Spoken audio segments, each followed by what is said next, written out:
Yolanda, even while you were dealing with your own pressing challenges, you were still concerned about others. In your new book, at one point, you describe how you noticed that people were uncomfortable around you, not sure how to be and act around their suddenly blind friend.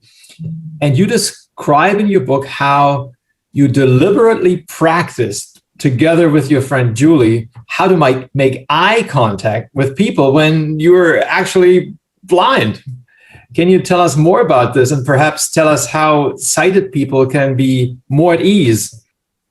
Well, Julie saw right away what my needs were going to be. She knew I was on a board of directors and we were opening a new cultural center in Los Angeles, La Plaza de Cultura y Artes.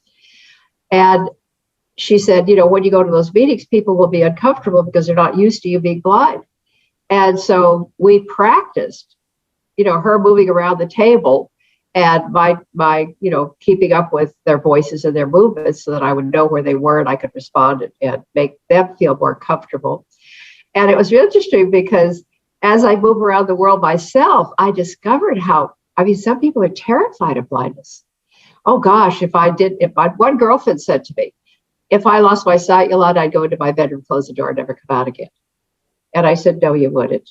You'd have to move through it. And you know what? She had a major cataclysmic, a series of 2 accidents, actually, and long story short, she was in bed, I think, for close to 2 years, recovering from her falls and breaks and all that. And she had to get back to exercising. She had to learn how to walk again. She had to learn how to move again, all of that. She's now working. She's in her 80s.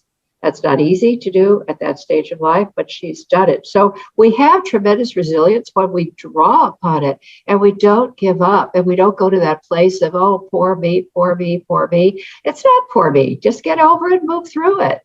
You don't have to stay there. It's a choice. We could choose how we respond to any event, any situation. And we could do it with self-love and compassion, or we could do it with anger and resistance. I've done it both ways. Let me tell you, love and compassion is the better way to do it.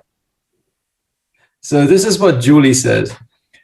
I am your support, but you are my inspiration. You are doing everything as you have always done. You are not a blind woman, Yolanda, but a woman who happens to be blind. You are not blindness. You are a presence of inspiration.